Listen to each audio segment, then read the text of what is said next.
Welcome back to Problem Solver Politics. I am your host, Cardinellis, with Cody the Oracle. Hey, everybody. And it looks like there's something pretty crazy going off of the coast of Florida. It's always Florida, you know? Yeah, well, it's a big state, right? Yeah. So a bunch of cruise ships are stranded. The U.S. government isn't allowing them to come on board, and this is getting to become a bigger and bigger and bigger situation every day. Cody, tell us what's going on. Alrighty, so I guess we'll get to a little bit about the news today in a second, but I wanted to kind of just give you guys an idea of what's going on. So there's an article posted this morning from NBC News talking about a cruise ship passengers desperately pleading with Florida to allow them in. So more than 1,400 passengers are now pleading with the state to allow them in, but officials say that the state simply does not have the resources to take on the extra burden. Now, I just want to get into a couple of the things here, but what they're mentioning right now is that they have so far these ships have been this specific ship, not the Xanadu, what is it? I'll get the name in a second. They have been rejected by Chile, Peru, and Argentina, which have all completely sealed their ports off. There's a reason why a lot of these ships are ending up in America. A lot of them were in the Caribbean, somewhere else, and they've been asking for help along the way until they ended up here. I just want to point that out. It's not like people are like, oh, we're in the middle of the Atlantic, but we're just going to sail to Florida because that's safety. However, right now they're off the coast of Fort Lauderdale, so they have Anderson here along with 1,200 other passengers are now pleading with Florida to allow them in, but officials, including Governor Ron DeSantis, says the state simply does not have the resources to take on an extra burden, so that we cannot afford to have people who are not even Floridians dumped into South Florida using up those valuable resources. Very interesting, Floridians. Don't talk about Americans anymore. Scary thing already we're seeing about this. You know, it's kind of like we've seen happen in the EU. It's not really the EU anymore. It's separate nations. Now we're getting to the point where it's like, Americans, dude, if you're not Floridians, if you're not a Southern Floridian, like, oh my God. Anyway, though. If you're not from Broward County. Yeah, here's the other crazy. 4 people have already died on the ship, though, and at least 2 from the virus, which is leading me to believe, is that a regular occurrence for a couple people to die on a cruise? I don't know. It sounds weird to me. And then 9 others have tested positive, and 179 others are experiencing flu-like symptoms. Yes, I have to imagine this cruise ship doesn't have 700 test kits ready, so the amount of people sick that they don't know about is probably insane. So I wanted to touch on that because that's what's going on in one of these ships right now.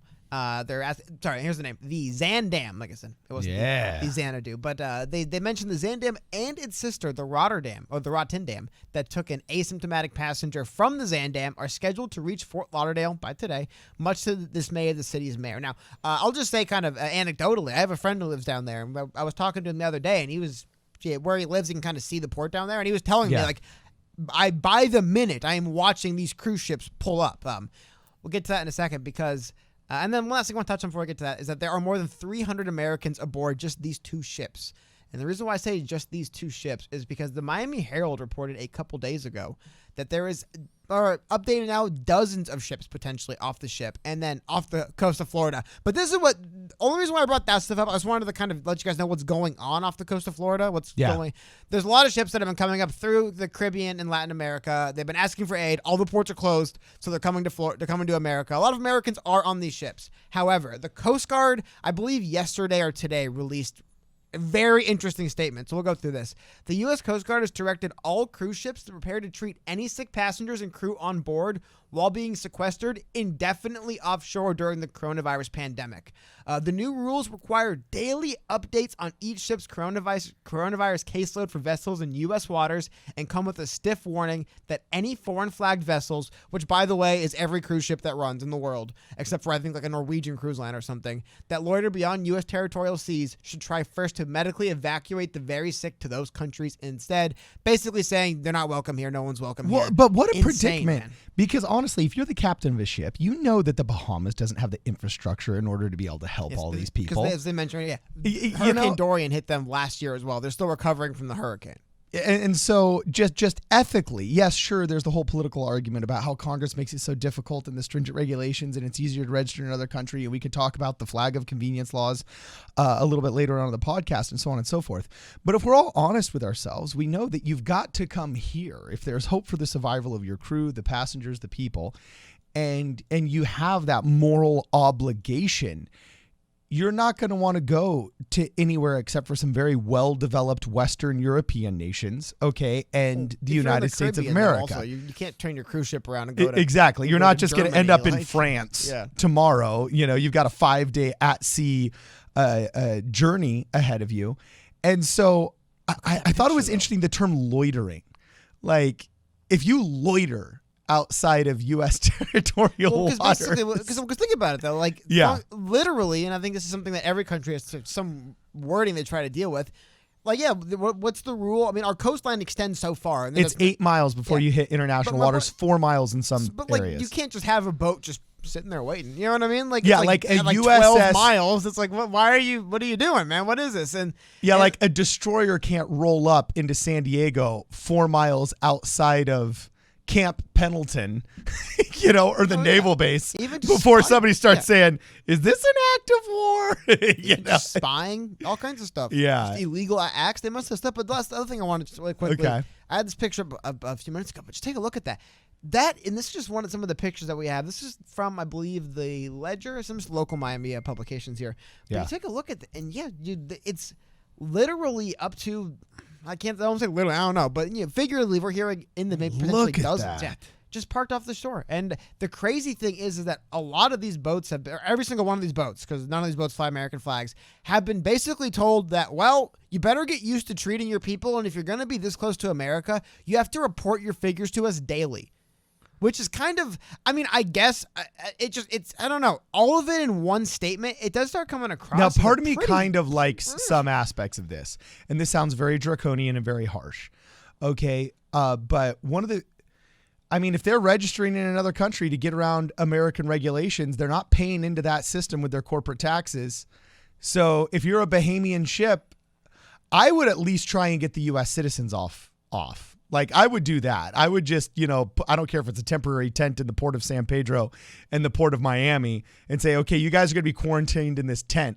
I don't care if I had to rent the local church, you know what I'm saying, and get a bus and say, okay, we're going to bus you straight to this church, and then the National Guard standing outside making sure you don't escape. Similar to Japan, right? But yeah, kind of. Remember in Japan, we took the passengers and we flew them. And what's interesting to me, though, and I don't want to be too hard on these people. As far as I understand, I can't speak for every one of these ships. As far as I understand, multiple of these ships disembarked after what happened in Japan. So, like, there was already a lot of people boarding these ships were I don't know why they were pretending like this was during the. They're probably taking advantage of the super cheap cruise prices and didn't take the pandemic seriously. Super cheap cruise price.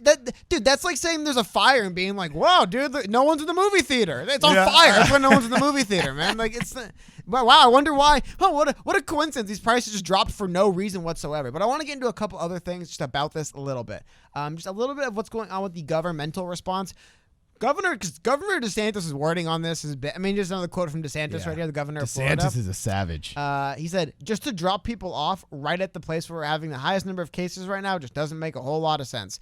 Combine that with him saying, I'm not going to have people that aren't even Floridians. I love that. Not even forget Americans. People who aren't Floridians can't be in our hospitals. Well, we'll pause a second, Cody. There is I'm saying it doesn't seem to me that there's any notion that he's planning on caving any day soon is what I'm saying. Well, yeah, but he's the second governor in the past 24 hours that has made a very strange comment like that.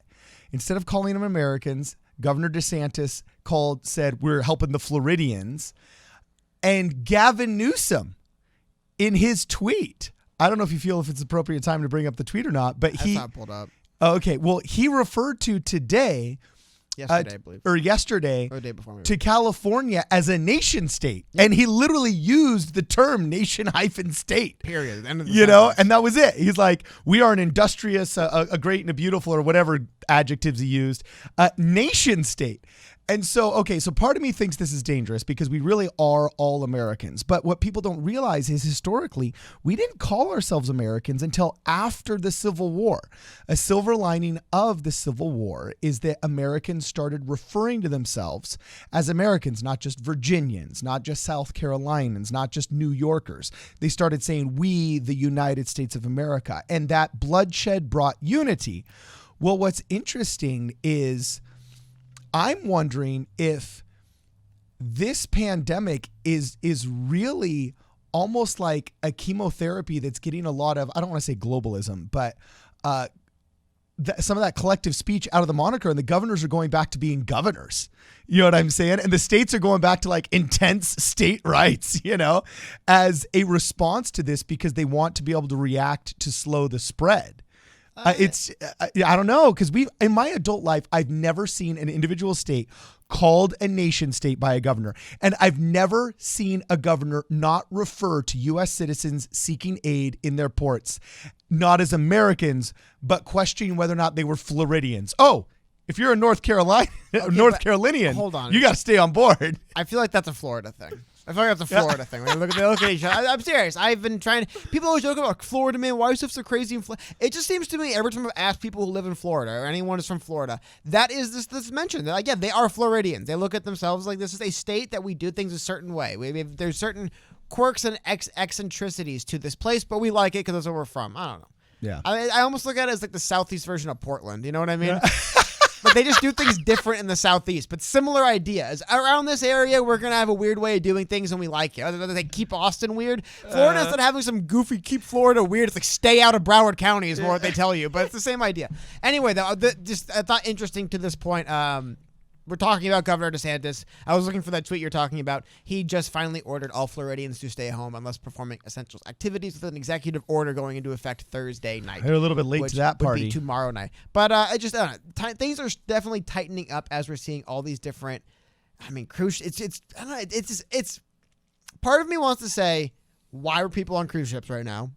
Part of me wants to say, I understand why we can't just have every cruise ship in the world come to Florida, but also it's like we can't figure something. I mean, I don't know. There has to be a middle ground. But that's why I want to bring one thing up. A temporary stopgap to get the U.S. citizens off board. The president has commented on, I believe this is in reference to the Zandam ship and the Rotterdam. But according to President Trump, he said, quote, "They are dying on that ship. I am going to do what's right, not only for us, but for with humanity." My man. I believe when they say that he said later he would speak humanity to his fellow first, Republican. Donald Trump. Yeah. Then they're talking about he's going to speak to Governor DeSantis when they met fellow Republicans. So yeah, it appears that when brought to the president's attention, he said, "I will." Even President Trump's like, "Look, sorry, Ron, you can't just say because people aren't Floridians, they're condemned to death off the coast of Florida. That doesn't sound like a very good move for us to make." Because with the Coast Guard combined with what the governor was saying, that basically felt like, well, I mean, the message was, be prepared to treat your sick, give us updates, you're not allowed on shore. I don't know what the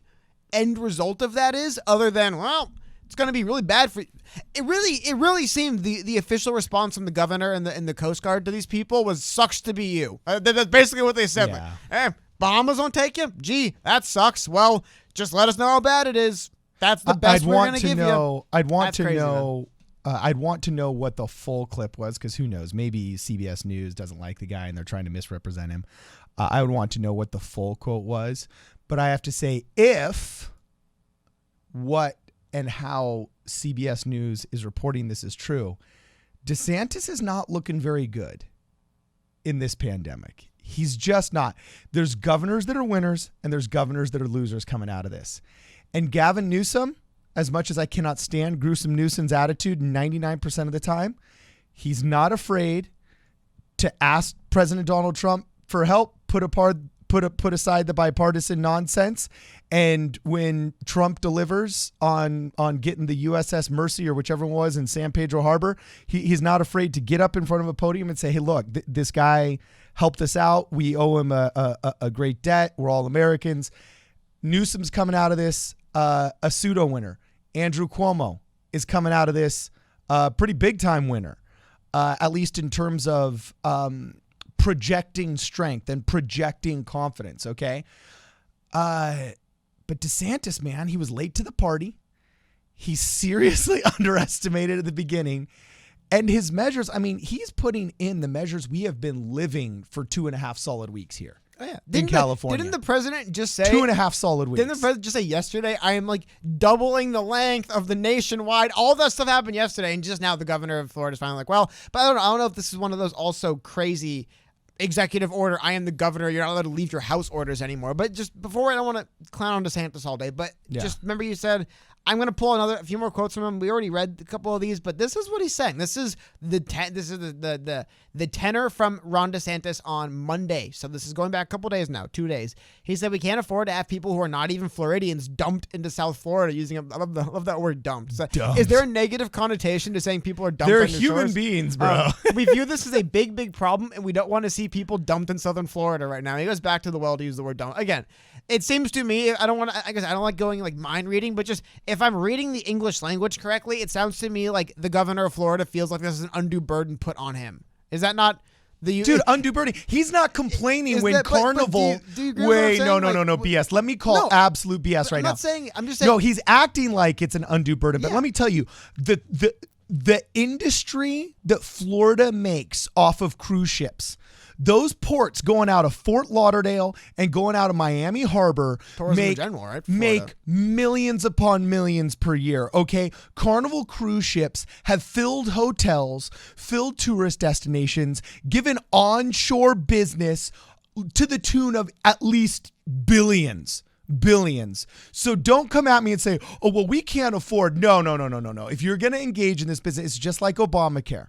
I couldn't stand 90% of Obamacare, but I did agree, and most Americans agreed when polled, with the pre-existing conditions clause.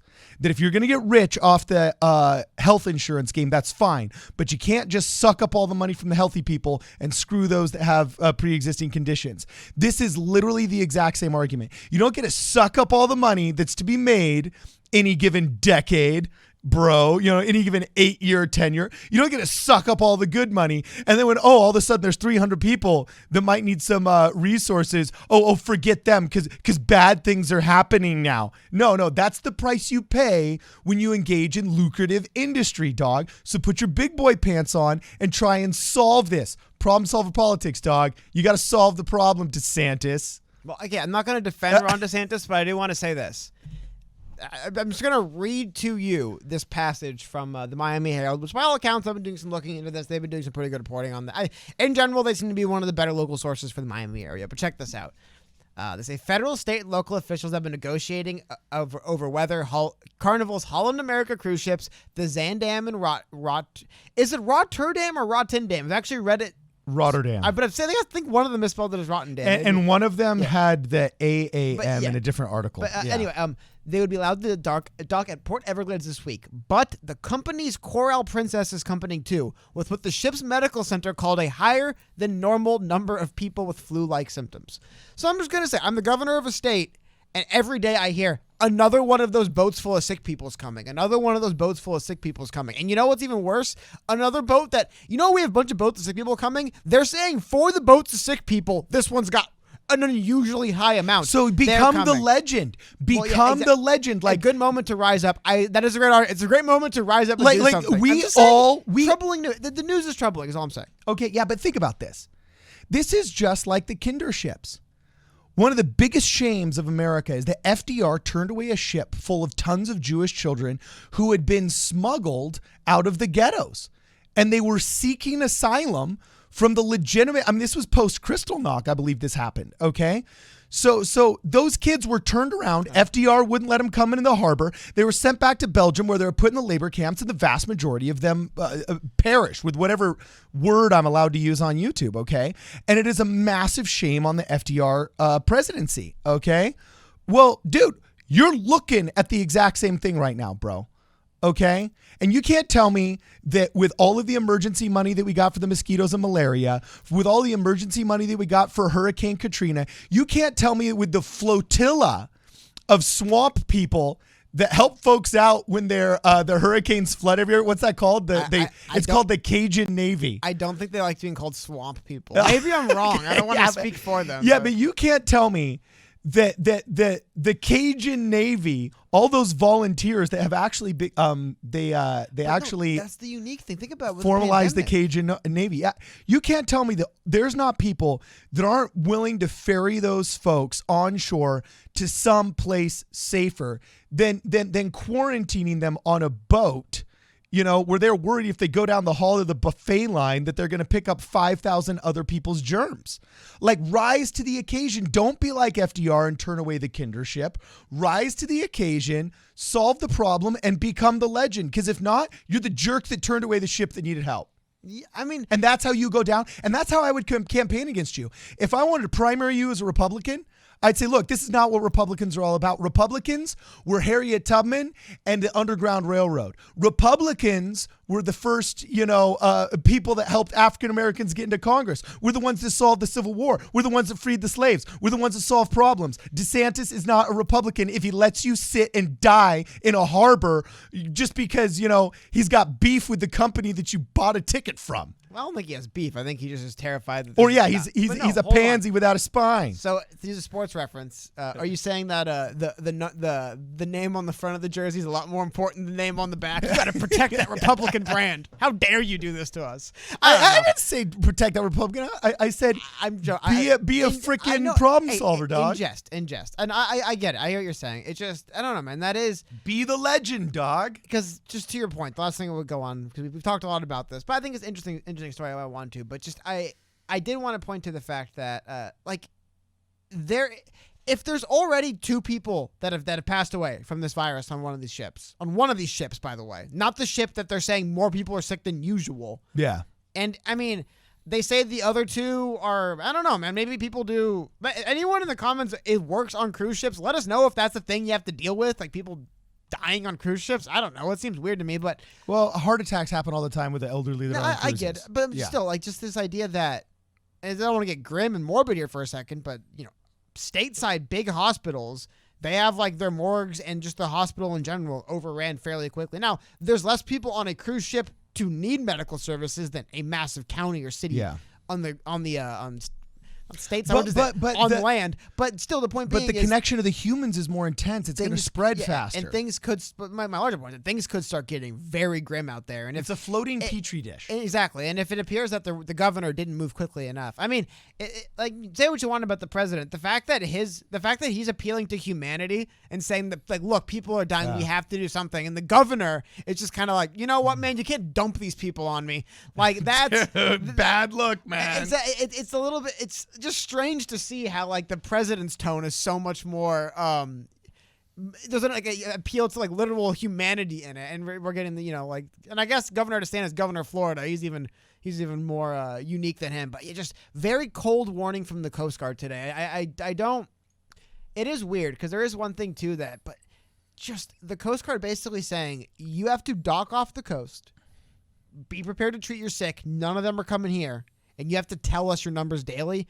That almost sounds like it's like when you make a deal with someone so bad they have to just leave. You know what I mean? Yeah. Like, fine, here are the terms, and it's like it's kind of like a get out of here thing where it's like, fine, if you really want, you can live as our pseudo prisoners off the coast, and you're basically condemned to your grisly fate out there because we're not going to give you any aid, and you better tell us what's going on. You better tell us. Like, that's crazy, man. Crazy warning. Well, have you ever seen the movie? Is the Coast Guard gonna bring little dinghies up with guys in hazmat suits and walk them up and down these boats, personally checking people? What happened to these boats? During the Battle of Britain, Winston Churchill had actually asked, not Eisenhower, that was post-war. I think it was still FDR, had asked FDR for aid. And the Congress had turned him down. So FDR said, I'll tell the army to take the planes that we're going to donate you and the military supplies I was going to donate you, and I promised, to the border of Canada. And if you bring horses, you can pull them across the border and then take them. That's not aid. If I'm having to fly a bunch of planes over there. Was that not the cash and carry portion of our... I think that was before cash and carry. Oh, so that was a lend and lease. No, it was just FDR couldn't get it done. And we were very isolationist post-World War I. We were very isolationist. In fact, it wasn't until, and I won't get into a whole historical aside, but you guys need to watch this film, one of my top 10 easily. It wasn't until Frank Capra, the director of It's a Wonderful Life, and It Happened One Night, okay? He cut his teeth in filmmaking pre-war, but his magnum opus, in my opinion, was actually a piece of American propaganda called Why We Fight, and I believe A Prelude to War. And it's considered the best piece of American propaganda ever made, and it's what mobilized America to want to buy war bonds, to recycle metal, to enlist in the army, and it explained all of the American values that were under threat by the regimes in Western Europe that were spreading, and it convinced people to fight. That's why it was titled Why We Fight. So anyway, yeah, there's a complete and total parallel of what's going on right now with that, man. Sure, I hear, man. You know what I'm saying? Gotta get off your duff Anyway, keep going. Sorry, I well, apologize. no, I mean that's it. I was just gonna wrap up here, just talking about it seems to be one of. I don't want this in a world full of crazy stories about awful things going on around them. I mean, you can get into the fact the president yesterday basically said, "Hold on to your butts. Things are about to get really bad." There's a lot of little stories in the middle, and what's going on off the coast of Florida with these cruise ships. I want to talk about it and kind of try to bring it to people's attention because I could not imagine what that would be like. I mean, remember when there was that one ship trapped off the coast of Japan, the Princess Cruises ship? Yeah, the Diamond Princess. February? Yep. Right? We remember because we had our mutual friend on it, the owners of the radio station. The larger part being is that was a pretty rough situation for people, and that was before we had any idea how bad this thing was. That was before there were strained resources around the world globally. Right? Remember what we did with the Americans on that boat? They were in Japan, and we flew planes and flew them to America. Now we have Americans on a boat off the coast of Florida who are being told you aren't Floridians, so you're not welcome here. I mean, like, things are escalating quickly. I don't know. I just, obviously hoping for the best of people on those boats because that could get really bad. Even if these are people who went, cruise tickets are cheap because there's a major news story about a quarantine miserable nightmare cruise ship. I hope it doesn't happen to me. Well, it did. Either way, though, it's not. God, I could not imagine being on those boats, so I feel really awful for all those people. But I really just do not want to see a future 2 or 3 weeks from now where we are getting. And again, there won't be big news stories, but just if what happens when these boats start reporting daily deaths to the Coast Guard, if it gets that bad, maybe the isolated communities on the ships will prevent that from happening. I don't know. Just crazy stuff going on every single day. And this is a story in particular that I remember right after the thing happened with the ship in Japan, and I was just thinking to myself, like, the last place I ever want to be is trapped in my watery tomb, right? It's the last place I ever want to be. And unfortunately for thousands of people right now, that appears to be their case off the coast of Florida. Edgar Allan Poe. So off the American coast. That's what's crazy. Think about that. People literally sitting in plague ships off the coast of America being told by the Coast Guard you're essentially condemned to death. Dude, there's there's going to be so many screenplays coming out of this. And Edgar Allan Poe, man, he was born in the wrong decade, dude. If he started writing about that watery tomb, you know what I'm saying? Doesn't that sound like a Poe novel? Well, not a novel, but a short story. Not really. Did he write about boats very often? I can't think of one Edgar Allan Poe. No, but like, if you actually look at the complete works of Edgar Allan Poe, he was a pretty positive person. But he was from the Northeast, right? No, yeah, he was from the Northeast. But couldn't you see him, like, if he's writing The Raven, and he's writing the Flask of Amontillado or the Casca of Amontillado, and, like, the Pit and the Pendulum. Imagine if he just said, "My death in a watery tomb. I sit here upon the Floridian shores, bored in my watery tomb." You know what I'm saying? Just like I could see that being some sick Edgar Allan Poe short story. So anyway, let us know what you guys think of this whole thing. Follow us on PSP Radio 1 on Instagram and on Facebook at Problem Solver Politics. Please consider joining the channel. It's an indispensable way of keeping us corporate sponsor free. And also make sure you check out the audio of this podcast on your favorite podcast platform. This is Problem Solver Politics. We'll see you guys in the next video.